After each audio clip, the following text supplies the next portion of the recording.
Hey, what's up everyone? Ahsan here from Century 21 Innovative Realty. Today I've got a special treat for you. I've got my friend and colleague, Mr. Eddie Donan from Remax here, who's gonna help me do a year in review recap for 2022.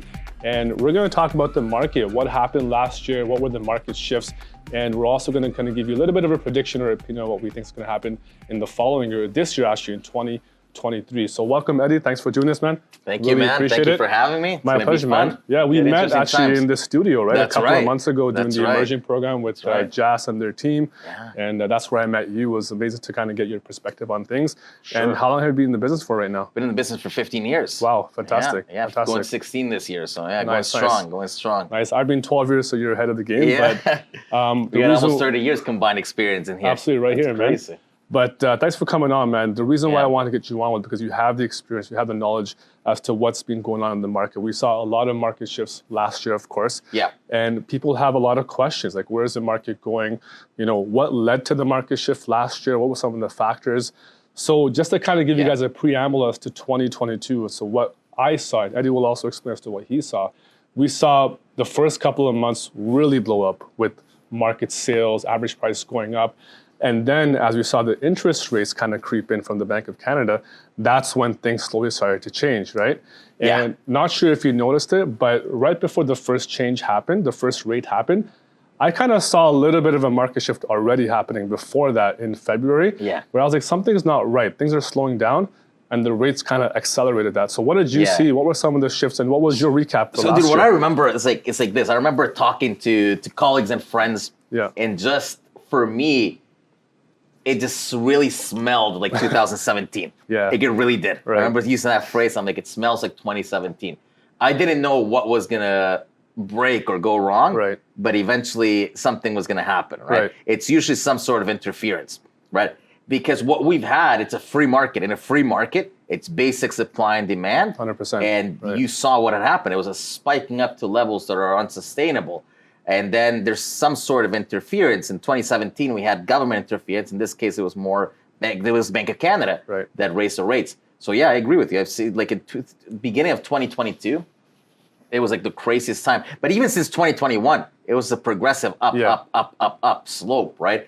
We had times, and I've said this before. We had times that I couldn't book a showing. I don't know if you remember that, man. 100%. Like you had a buyer, especially like in Durham region, like a first-time home buyer, like that type of property down to 800,000. You couldn't get a showing in. Right. Like we'd have to book in like 15-minute time slots sometimes. 15-minute Even time that slots, was like hard to get. And then like within an hour of it being on the market, they were full. It was full, And then you couldn't actually. There was a couple times that I couldn't technically get into the property. Right. You know what I mean? Yeah. So, no, and then once the rates, like I just felt that something was going to happen. Yeah. You know, the government will kick in, will step in, and then it's usually, as soon as it happens, it starts going down fast, rapidly. And that's exactly what happened this year. Exactly. No, and that's perfect. Like my audience always hears from me. So coming from you, it's kind of a fresh voice, a new perspective. But even going back beyond 2022, I think when COVID hit, the first element of surprise for me was, okay, the market's probably going to go down a lot. And the exact opposite happened. And even though we're in the business, I think many of us were surprised. But what did you see were the reasons for that market to explode all the way? And then we'll get into 2022 as well. I think 2020, so the COVID thing, what happened is this. So what happened in 2021, 2022 has been brewing since 2017. Right. Because the core issue, which is the supply chain for real estate, it's broken. There's not enough houses, too many immigrants coming in, too many people getting into the age of buying property, not enough properties being built, not enough properties for sale. So what happened in 2017, I think, and I said this before in the show, I think it's been a natural market. Natural supply and demand, there's not enough supply, demand is high, pricing goes up. Government intervenes, people get fearful, they go on the fence and they decide not to buy. Eventually people realize, well, you know what, I'm going to get back into the market because I can't wait forever. They start buying and it starts doing this. Because before COVID, I remember January and February were some of my busiest months. Like, you know, these were properties that back in 2019, so let's say September 2019, they had expired. People called me like in January to list them. I listed them and they were getting multiple offers selling for $200,000 more before COVID. So this is around February. So it was already starting to do this. Brew up, right? Yeah. And then, of course, it was a lockdown. It was that period of uncertainty. People didn't know what was going on. Yeah. Now we know, but back then we didn't know. So that put a halt. I guess February April is one of the lowest months. Lowest April's recorded in history. There's a black April. Yeah. You know, and then I guess people just got comfortable with it because interest rates were really low, so they figured we're gonna go back to what we were doing. Yeah. So I don't think it was caused by COVID. It was already happening. I have proof of this. It was already getting super hot. Yeah. December, January, February was getting super, super hot. Stopped during COVID for a little bit, and then people kept on doing what they were doing. It just continued. And that's what I feel. Kind of what, I guess you mentioned that what kind of added fuel to the fire were the interest rates. Absolutely, because they dropped it to nothing. They dropped to nothing, and that's where people were kind of out in a frenzy. That buying frenzy happened. And now what we're seeing this year or last year is one of the reasons why the market shifted the way it did was because rates started to go back up again. Yep. And my philosophy has always been that, rates going up is not a bad thing. But what happened was the rate, the speed of the rates going up, it happened so fast, right? Where we saw multiple increases in the last, 6-7 months, starting in March all the way down just to last month as well. Yeah. And the speed of that kind of caught everybody off guard.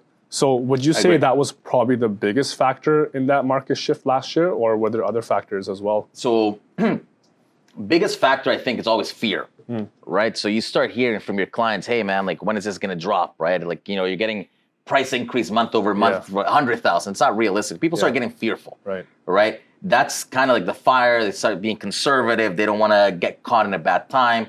And then, I guess what really lit it up was the interest rates. Right. In this case, I think it's a legitimate concern. Right. Because back in 2017, it was government intervention. What did they really do? They banned foreign buyers, which is not a lot of them anyways. Yeah. So it was really like not a lot. It was like a fear tactic. But in here, it really did affect the pockets of people buying directly. Right. Your affordability going from 2% interest rate to 6% is a direct impact. So I think that's what happened. I think you're right. That's the biggest thing. Its affordability was impacted. Right. Yeah. So now the cost of borrowing is much higher than it was 2 months ago, let's say. And the pricing has to forcefully come down. Right. Remember, we're also being stress tested. So even if people want to qualify for X amount of money, now your contract rate is 6%, plus you're being stressed at 2% higher. It's very difficult to be qualifying for a mortgage. So I think all of these factors have really put downward pressure on the pricing. Number one, affordability is lower, so pricings actually have to come down naturally, otherwise they're not going to sell. And then people get that fear that I talked about before, right? Yeah. It's uncertainty. Like, how much higher are they going to go? Yeah. We get people asking us all the time, is it going to be like 20% like it was back in the 90s? Right. I wasn't around in that, to be honest. I don't know. Like, it could. I guess it could. I don't think so. Yeah. It could. I don't know. Right? So that's what people think. So they put a hold on things. Yeah. And then they take that wait and see approach that makes the pricing come down, number of sales come down. Yeah. And that's what you're seeing right now. Yeah, no, 100%. And I kind of observed the same thing in the market where it was a number of things led by interest rate hikes, obviously. Yeah. Then it was unaffordability. Even if you were a first-time homebuyer and you wanted to get in the market, what you qualified for was a lot less than what you would have gotten maybe a few months ago. Yeah. Right. So that put a strain on prices and demand as well. Then you have the fear, the uncertainty, right? And that's where the market kind of froze a little bit. Yeah. But what I did notice was in the second half of the year, where the market dropped sharply. And I think the reason for that was because when those rates changed, when that rate happened, you had a lot of buyers or sellers who had already bought a home, right? And now they had to sell in a market where people were uncertain. And that's where the correction happened, because that's where sellers were now willing to sell their property at way below what they wanted because they had to get that money to fund their other home. Yeah. And so that 3-month period, I would say from like March up until the July month, is where we saw a lot of panic sellers. Yeah. Some people didn't even close in their homes, actually. Yeah, that happened a lot. But after July, what I noticed, I'm not sure if you noticed, is that July, August, September, October, the average sale price kind of stabilized. Yeah, it did. Yeah, although it was a lot lower than what it was in February, it kind of stabilized, 10,000 up, 10,000 down is kind of what we saw. The reason for that, in my opinion, was that number one, inventory is still low, right? So not a lot of houses out there for buyers. And secondly, those sellers that were panicked to sell before, that phase is gone. Yeah. Now we have people starting to sell at a more realistic price point. So I'm not sure if you saw that, or if you have any thoughts on that. Yeah, you know what? I agree 100%. Yeah. I guess I hadn't considered the panic sales that happens 100%. And in reality, I think that the expectations, people, because you don't know when it's falling, you don't know how to catch it, right? Like you're pricing it. It's the same. It works in the inverse. Yeah. Remember, like when the market was really hot, you would just price this low, and then let people bid up the price, and that's market price. Yeah. That's market value, right? when the market's dropping, let's say 2% weekly, Right. then you don't know how to price a property because the 100%. comparable might say $1 million, but now it dropped 2% this week, so it's really 980. Yeah. So like it's kind of like that. So I think that by the summer, Yeah. late summer, early fall, people knew Yeah. like what the pricing Yeah. was. There's They no had an guessing. idea. Nobody was comparing it. Well, I guess realistic people at least Yeah. weren't comparing it back to February, so they knew what the pricing was. Right. And you're right, month over month, I think since September, we're flat. Yeah. We saw even a slight increase in October, I believe it was, and then negligible 0% change. Yeah. So month over month, based on what you and I were talking about and what we've seen, I guess we're kind of at what you'd call the bottom as far as pricing, because there hasn't been a negative change month over month. Right now, looking year over year, of course, there's a change because you had higher prices back 12 months ago. Yeah. But yeah, that's definitely what I've been seeing in the market. It's more realistic. Right. And feedback, just not to throw numbers at you guys, right? Like from my listings, they sell pretty fast, and it's not a pitch, and yours too. Like if you price the property right, if the seller is realistic, Right.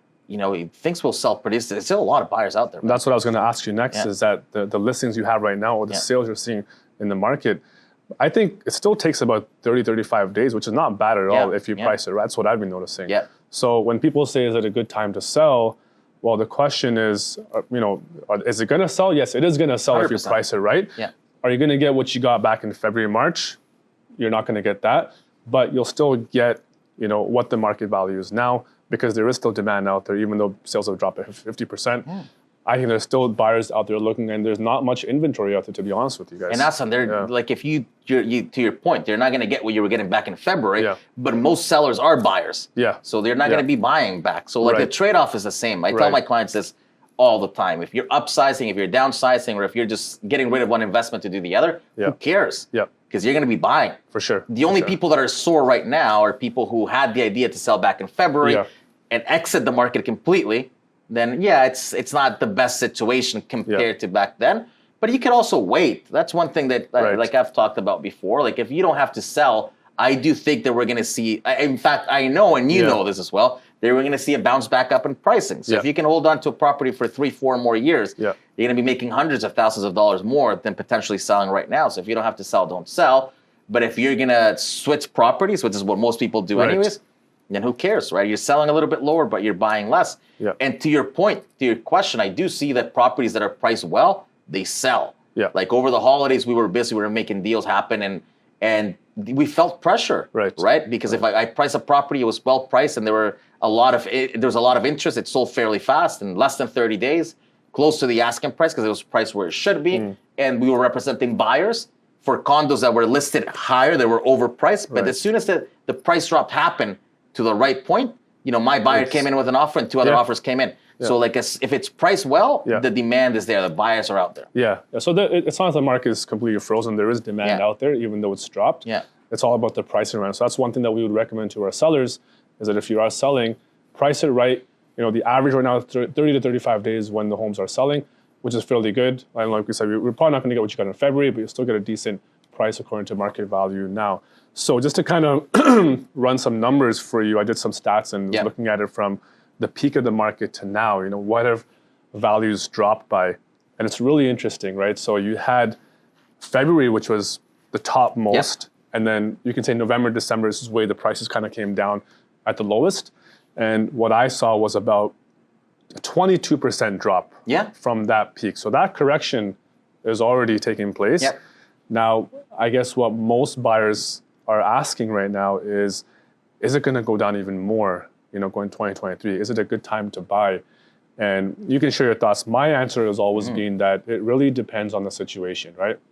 I'll give you an example. Like we had an investor client of mine that just bought a property a couple of days ago. Yep. And we had a very frank conversation. We said that, he asked me, I want to buy the property. It's a great deal. It's 20% below market value, what I got in February.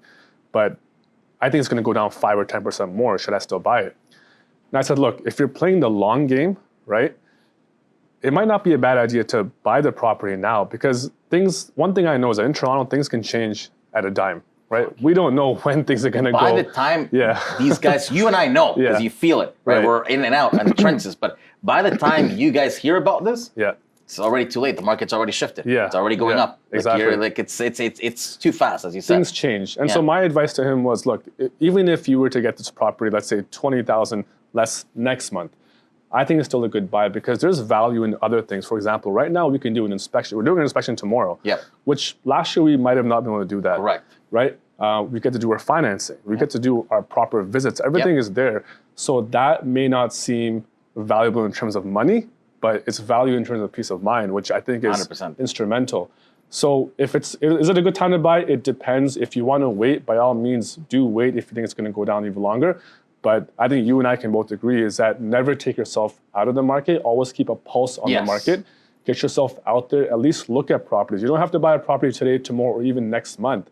But if you find a deal, then you might want to pull the trigger because that deal might not be there in a couple of months later on, right? 100%. So I think it's this, right? So the only people that really should be waiting to buy is the person who, and nobody does this anyways, because even people who have $1 million in cash are going to use a mortgage because that's the principle of leverage. Right. Why would you dump $1 million if you can dump 200,000? But if you're a cash buyer, then you can really play to speculate, right? Because the only reason that pricing the only reason pricing went down and the only reason it would continue to go down is if the rates go higher. So for your investor client, if he's putting 20% down, right, he's getting 80% that's going to be leveraged by the bank. So if the rate goes up 1%, that's going to be less affordable for him. Right. So even though he could get the property cheaper, he's going to be paying the bank more in interest. True. So it makes no sense. It makes no difference, right? Now, if he's a cash buyer and he's putting that $1 million out of his pocket, right, and the pricing drops 5%, then it's significant for him. He's saving $50,000. So sure, but it's super hard to time. Most investors are really going to be using, some sort of financing anyways. So if pricing is going to drop, sure, but then you're going to pay more money for it in interest. So it's kind of the catch-22. And again, right now, we know we can qualify for a property. Right. In 3, 4, 5 months, what if his situation changes? What if that investor is self-employed and he hasn't had the best start to the year? And when they ask for 6 months bank statements, he might not be able to qualify. So it's just a matter of opportunity. I feel I agree with you. Whenever I advise investors or first-time home buyers, I say if you can qualify, if the property makes sense, it suits your needs, it's a long-term play, then there's no reason to be waiting. I personally, I've never regret any property that I bought. And I bought in the peak of 2017. So I bought right in the peak of 2017. An overpriced property, people said, I don't regret it. Like, it's worth double that, still. So and I think if it suits your family, your needs, then, look at it, evaluate it closely, and ask yourself if it's the right property to buy. And if it is, don't be afraid to pull the trigger. Also do your due diligence. Now, moving on to 2023, this year right now that we're in, I guess, where do you see the market going? Like, what's the year? I know we don't have a crystal ball, but like your opinion, you being on the grounds, what are you seeing? What's your opinion overall? I'm seeing renewed consumer confidence. I'm seeing first-time home buyers. It's difficult because the rates being higher than they were before. I'm not going to say the rates are high because you're a numbers guy, and statistically 6% is not a high rate, right? So we don't have high rates historically, right? It's common, it's average what we had. But, rates being higher than what we've been accustomed for the last 5 years, it makes buyers more tentative and it's difficult for them to qualify. It's affordability again, right? So, but I do see first-time home buyers entering the market a lot. They're taking that opportunity because rents are so high. A one-bedroom has gone year over year, 24%. Exactly. So who are you going to pay it to? Am I going to pay it to you, or am I going to pay it to myself and pay my own mortgage? So I think a lot of people are taking that approach. Hey, you know what? I'm going to pay 6% as opposed to paying 100% to my landlord. So I do see renewed interest in that regards. A lot of first-time home buyers are entering the market. I do think it's still unaffordable in a sense that the stress test is making it difficult for them to qualify. I think that if we're already at 6%, I don't think there's a need for us to have a stress test of an additional 2%. Unless the bank plans on raising the rates to 10%, which I don't think it's going to happen. So I do see that there's definitely a renewed interest in that. I feel that the number of sales being at 50% of what they were, because that's what it's gone down, I think we're probably going to start seeing an uptick in that because more people are getting confident in buying. But I also don't think that unless the interest rates come down drastically, I don't think we're going to see a spike in price that we saw. I think this year is going to be probably pretty similar to what 2018 was. And if you remember, 2018 was a pretty flat year. Right, price increase was maybe like 1%, 2% for the whole year. It didn't go down. Like the bottom was really flat. 2018, pretty flat. while that consumer confidence starts to come back up. Yeah. And then you saw what happened in 2019. It started going up towards the end, and then 2020 was crazy. So I think we're going to look at a pretty similar 5-year cycle. Right. Because if you compare the numbers of 2017 to 2022, I mean, they're pretty identical. They're pretty close. Yeah. Like, you know, just different fuel, different things started it, but they're pretty similar. I always look back at 2017 as well as like a litmus test because you know, when I was in the market in the industry, that was my first down market. Yeah. And so that was a learning curve for me. So when 2022 happened, it was very eerily similar to 2017. And so we saw 2018, which I think will resemble 2023, where things will be really flat. There might be price growth or price drop of 10,000 plus minus here and there. Yeah. The only, I would say, factor right now, I think is going to be the interest rates, where it looks like we're kind of at the end of that rate hike cycle, but now with the news that came out with the job growth and that exceeded expectations, starting to hear rumblings about interest rates going up again in January. Yeah, it's possible. It's possible. Now, after that, if the rates don't go up and if they come down after a recession, then I think that's going to keep prices flat. Yeah. You know, if the Bank of Canada just goes berserk and goes, 7%, 8%, which I don't think they will, and I hope they don't, but if they do, then that could probably have a detrimental impact on prices. I think so. But I guess it's kind of a wait and see approach, right? And I think people are already struggling now. I always said, even in my last podcast, was that the rate impact has had a financial strain on people, but I think what the Bank of Canada has to consider is also the social impact on people and families, because what's happening now is that people are spending more time at work, overtime, less time with their families, less extracurricular activities, and it's resulting in unhappiness in the general idea and peace of mind of people, right? Which is going to impact people severely. So aside from financial, I think social development, social impacts is going to be the two. So that's two factors I think we have to consider, or the bank has to consider before raising rates again.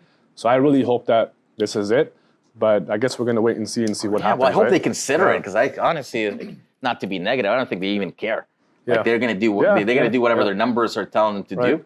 And like you're very blunt with it. You can't be naive. If interest rates continue to rise to double digits, people are going to be in a lot of trouble. Right. You got to keep in mind, a lot of people got a fixed rate 5 years ago. Now they're going to at 2%, 2.5%. Now they're going to be renewing at 6%. They're going to renew, exactly. Right? What do they have to renew at 8%? Yeah. It's going to be pretty insane, right? Yeah. Refinance is no longer an option because the rates are high. So of course it's going to have a lot of implications. But that's one of the things too. Like going back into the how can you safeguard from this, right? So when I take a client on, and I know you do the same thing, I'm looking at the affordability for it, right?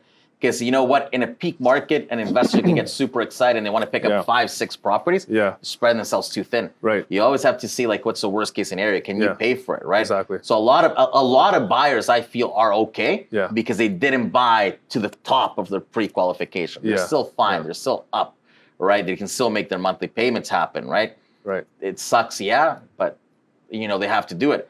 But there's going to be those people that are spread way too thin. They bought at the peak of their market, houses they shouldn't have been buying because they couldn't afford it, right? Thinking interest rates are going to be at 2% forever.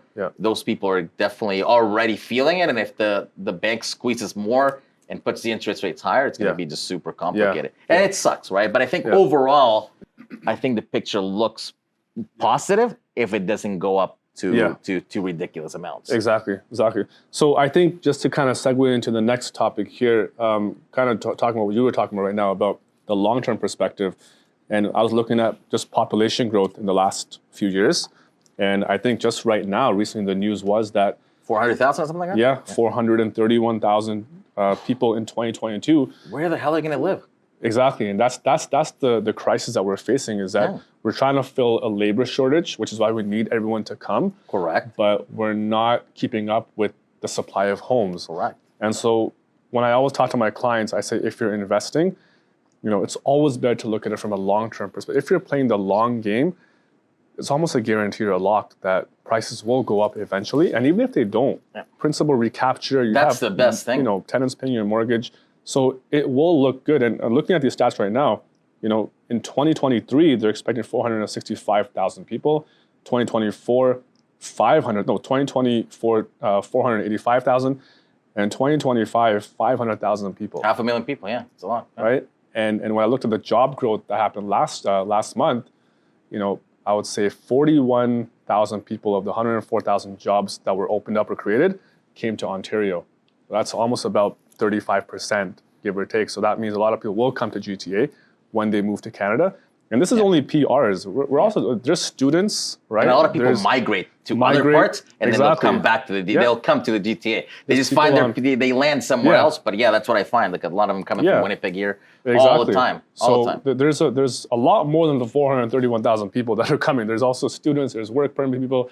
A ton of people that are going to be selling in Canada for the next 10, 15 years. So let me ask you. So it's a good business to be a landlord, no? 100%. You have customers year round. Absolutely. You got to look at it that way, right? Absolutely. Yeah. So those are the advantages. Obviously, we discussed the negatives of the market as well with the rates going on right now and the challenges. All I would say is that if you are, a landlord and if you have a property and you're getting negative cash flow, the first advice I give to my clients is that see if you can hold on, like you said. Yeah. And for at least a year. After a year, reevaluate. Now, obviously, if you're in a cash crunch, then you got to sell. But if you can hold on, then I think it's going to be a benefit for the long run, and you should be okay. Any last thoughts about what's going to happen, or what are you experiencing in the market personally? Well, last thought, because you brought you sparked a thought in me. The main issue right now that landlords are facing is not really the interest rates, right? It's the fact that we have a broken system that's not being addressed by anybody right now, which is the landlord tenant board. Right? I personally think it's not fair. There's hundreds, literally hundreds, guys, hundreds of landlords right now that have tenants that are not paying rent. Right. And they can't evict that tenant because they have to go through the process of getting a hearing, and a hearing's taking a year to go. So when whoever's watching this, we're the government of Ontario, what are you guys doing? You shouldn't be concerned really at this point with the interest rates. You should be concerned about fixing this because it's not fair. It's costing you guys money. It's having hundreds of landlords that the interest rates are already gone up, so the pricing for them month to month is higher, and they're not getting a single dollar worth of rent. Now, you're going to have a bunch of evictions happening in the next 12 to 16 months that are backdated. These are going to be, this is a broken system. That's the biggest concern for a landlord. That's actually my biggest fear when I buy a rental property is like, you know what, is this going to be the property where I get screwed over? And I'm going to have to wait 12 months for it to happen? It wasn't like that before. This is post-pandemic. Before, every year you hear about bad tenants, but in the worst case scenario, I'm talking from experience, I've been doing this for a while with investment properties, worst case scenario, 5-6 months if once you acted. There was a note, Exactly. Now you're looking at about 18 months. People are really, landlords are really trapped in their own property. So I think that's the main area that really triggers, and I think there should be more discussion about that because a lot of people don't know what's going on.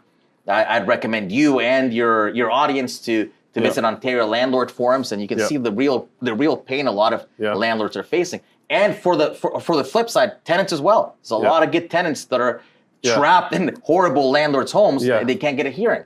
Right? They're living in places they shouldn't be living, but they, the landlord take advantage of that. And so I think the problem is that system is broken. Right. And there needs to be a lot more money coming in to kind of get rid of that backlog because it's unacceptable. It's unacceptable for people to be living for free. They are going to be, if you look at the foreclosures, and I've seen them, a lot of the foreclosures that you've seen are power of sales coming in. You see they're tenanted. And I can guarantee you it's because the tenant hasn't paid rent. Right.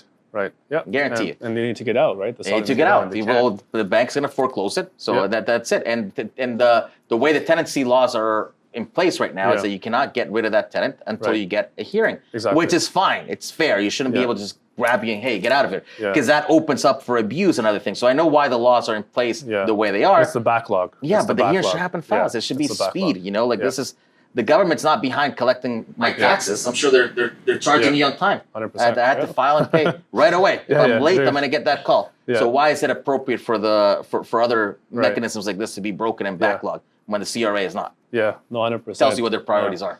Well, I hope someone's listening to that. Hopefully someone catches one of this video and sees that. But thanks for those thoughts. I think we did a decent job of covering the market as best we could. Thank you for your tips and values there. Before we leave, I wanted to ask you a few personal questions. Just kind of have some fun as well on this podcast. I wanted to ask you, what's the favorite movie you've ever watched or TV show? Favorite movie? Favorite TV show? Okay, so favorite movie, Fight Club. It can't be real estate related. No, Fight Club. I love Fight. I'm a big Fight Club fan, or was. I don't watch that many movies now, but Fight Club.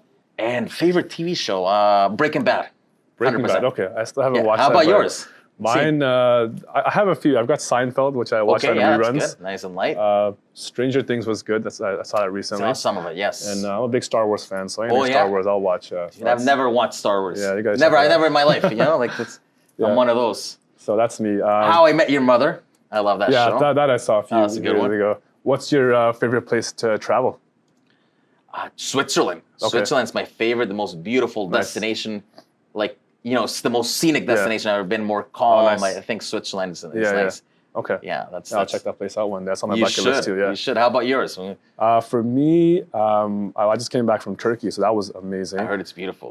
Been to the Middle East and Dubai, which is nice. Nice. I want to go I think there. our next goal is going to be to go to New Zealand, which Nice. is the home of the Lord of the Rings, which I'm a big fan of as well. So I'll check that out. I hate those long flights though, man. Like, Yeah. like I get so impatient. Like, you guys can probably see me here fidgeting, moving back. I get so impatient. I'm not the best on flights. It's the either. worst. It's the worst. And I can't sleep. Yeah. I cannot sleep I'm on not a airplane. sleeper on a plane either. I'm not a can't. sleeper. Yeah. It's just I cannot sleep. If I'm not laying down, I can't sleep. yeah, I envy yeah. those people. I turn around, an overnight flight, I'm seeing this guy sleeping, this girl sleeping, and I just envy that. I can't do With that. my height, I'm 6'3". It's tough for me to even sit in the I'm compact. I'm built for it. I just can't do it. I don't know. Awesome. Last question is, what's the best piece of advice someone ever gave you? You know what? I'm not like what comes to mind right now is in our industry, right? I feel that the best piece of advice I can remember right now, probably I don't know who gave it to me. Could have even been Jazz. Could have been somewhere like you just pick it up. It's just trying to be very authentic. Yeah. Especially when you're creating content, when you're dealing with clients, people smell through fakeness. Yeah. Right. So I try to come as I am, and I know you do as well. Yeah. So I think that was the best thing that I could ever hear. Giving permission to be yourself. Yeah. That's really, really good in business, and that way you deal with people that match your energy, and you get rid of those that don't, and that's fine. So I think you live a much happier life within your business. So I think right now, I'm probably sure that's not the best. There's more deeper things that have been said to me. But for now, what I can remember, the first thing that comes to mind is relevant now, right? That's relevant right now. So that's what I can think of. It's like being authentic and being yourself. I think that's pretty cool. So how about you, man? Before, like, what's the best advice somebody gave you? So the best advice that someone gave me, where I read, was that the person who never gives up can never be beaten. So if you always have a never give up attitude, one way or the other, you're going to figure things out, and you're going to win. So that's something I live by as well. And also just do unto others what you would want them to do to you as well. That's right? actually, that's something that I always really live by as well. But I think that's some good wisdom to end the podcast. I appreciate it, man. Thank you so much. Hey, thank you for We'd having me. We'd love to have you on again one day. Absolutely. Right? Talk about market and stuff in general. It's been fun, and wishing you all the best this year. Wishing your audience all the best as well. And Eddie does a lot of content as well on the site, so we'll have his information down as well. Check him out on Instagram, on Facebook as well, and you'll be in for a treat. So thank you guys, and see you in the next episode.